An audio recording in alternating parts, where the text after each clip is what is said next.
Hi my dear friends. ఇంతవరకు మీకు ఏ pastor గారు చెప్పని ఒక మంచి విషయం చెప్తాను. అది విని మీరు మార్చుకోగలిగితే ఖచ్చితంగా మీ కుటుంబాలు వర్ధిల్లబడతవి. అది ఏంటిది అంటే దేవుడు ప్రతి పనికి ఒక సమయం, సందర్భం ఇచ్చాడు. ఆ సమయానికి మనం స్టార్ట్ చేయాలి, ఆ సమయానికి ముగించాలి. అది ఏంటి అంటే ఒక 5 నిమిషాలు పట్టే పనిని మనం 5 నిమిషాల్లోనే చేయగలగాలి. చేస్తాము. దేవుడు అంత శక్తి మనకిచ్చాడు. మనం మన శక్తిని తెలుసుకుంటే చాలు.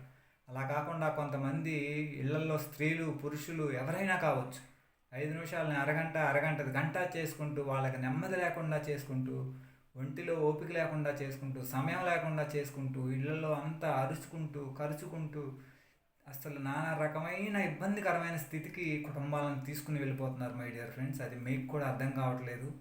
దయచేసి ఈ విషయం విని మీరు గ్రహించుకుని కుటుంబం అంతా కూర్చుని మీరు ఎక్కడ సమయం వేస్ట్ చేసుకుంటున్నారో ఖచ్చితంగా తెలుసుకుని, ప్రభువుని అడిగైనా తెలుసుకుని ఆ సమయాన్ని వృధా చేసుకోకుండా సమయాన్ని సద్వినియోగం చేసుకోమని బైబిల్ కూడా చెప్తుంది. కాబట్టి ఖచ్చితంగా మీరందరూ కూడా సమయానుకూలంగా పని చేయటమే కాదు, వెనక పని ముందు, ముందు పని వెనక చేస్తూ అల్లకల్లోలం అయిపోతూ ఉంటారు, తలకిందులు అయిపోతూ ఉంటారు, ఏమర్థం కాదు.